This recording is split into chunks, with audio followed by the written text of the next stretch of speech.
బయలుదేరిన నాడు ఎవ్వరికి నమ్మకం లేదు తెలంగాణ వస్తుందని. సరే, నేను ఆమరణ దీక్షకు పూనుకున్నా. నన్ను అరెస్ట్ చేసి ఇదే ఖమ్మం జిల్లా జైలు తీసుకొని నన్ను వచ్చినారు. నేను ఖమ్మం జైల్లోనే ఉన్నాను. ఆనాడు ఇక్కడ ఖమ్మం జిల్లా బిడ్డలు, న్యూ డెమోక్రసీ పార్టీ కావచ్చు, ఇతరులు కావచ్చు, కమ్యూనిస్టు విద్యార్థి బృందాలు కావచ్చు, తెలంగాణ వాదులు కావచ్చు, బ్రహ్మాండంగా నాకు బ్రహ్మరథం పట్టి ఆశీర్వదించి నాకు మద్దతు కూడా తెలిపినారు.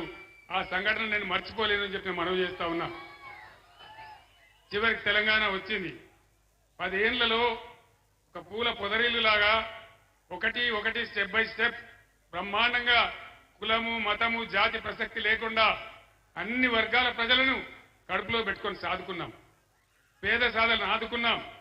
రైతాంగాన్ని కాపాడుకున్నాం. రైతాంగానికి సమయానికి పెట్టుబడి అందించినాం. వాళ్ళకు రైతు బీమా కల్పించినాం.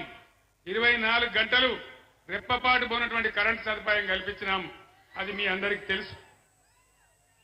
రైతుల పంటలు బ్రహ్మాండంగా కాలాల నుంచి కొన్నాం.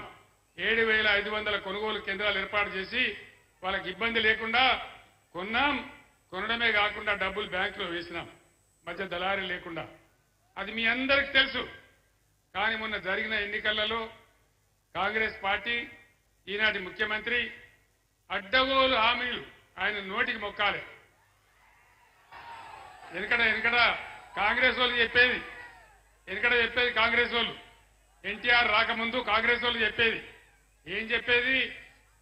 దున్నేవానికే భూమి, తినేవానికే విస్తరి, గీసేవానికే గుండు,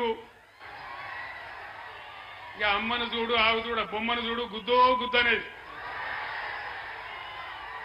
కానీ నిజమైన సంక్షేమం ఈ రాష్ట్రంలో ప్రారంభమైంది ఎన్టీ రామారావు గారు వచ్చిన తర్వాతనే.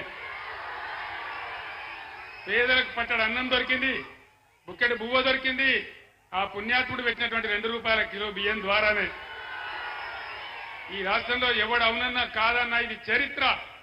ఆ మహనీయుడు ఆయన వచ్చిన తర్వాత 2 రూపాయల కేజీ రైస్ పెడితేనే పేద సాధలకింత బియ్యం దొరికి పట్టడి అన్నం దొరికిన మాట చారిత్రక సత్యం.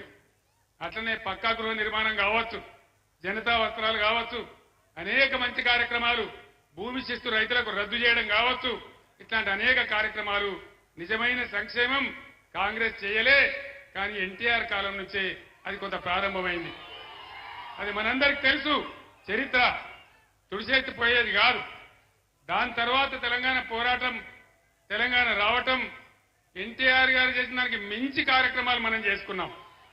రైతు బంధు కానీ, రైతు బీమా కానీ, 24 గంటల కరెంటు కానీ, బ్రహ్మాండంగా ధాన్యం కొనుగోలు కానీ అన్ని రకాలుగా చేసుకున్నాం. ఒక గుంట భూమి ఉన్న రైతు చనిపోతే కూడా వారం లోపల వాళ్ళ ఇంటికి 5 లక్షల రూపాయలు పంపించినాం. కళ్యాణ లక్ష్యం పెట్టుకున్నాం. ఏం చెప్పినాడు ముఖ్యమంత్రి? కేసీఆర్ ఓన్లీ 1,00,000 రూపాయలు ఇస్తాడు, నేను తులం బంగారం ఇస్తాడు. తులం బంగారం వచ్చిందా? వినబడతలేదు. వచ్చిందా? తులం బంగారం తుస్సుమన్నది. ఇప్పుడు అడిగితే కాంగ్రెస్ కష్టమంటున్నది. రైతు బంధు అడిగితే చెప్పుతో కొడతా అంటున్నది.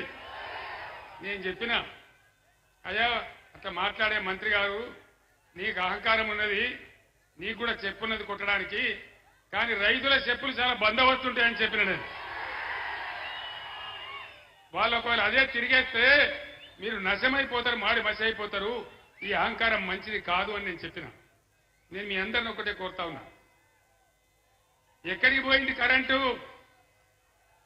బ్రహ్మాండంగా 9 నెలలు 9 సంవత్సరాలు రెప్పపాటు పోకుండా అందినటువంటి కరెంటు ఎక్కడికి పోయింది అని నేను మనవి చేస్తా ఉన్నా. ఎక్కడికి మాయమైంది? కరెంటు కోతలు ఉన్నాయా? నిన్న ఒక మాట జరిగింది. నేను మహబూబ్ నగర్ లో మాజీ మంత్రి శ్రీనివాస్ గౌడ్ ఇంట్లో భోజనం చేస్తా ఉంటే ఆడ 2 సార్లు కరెంటు పోయింది.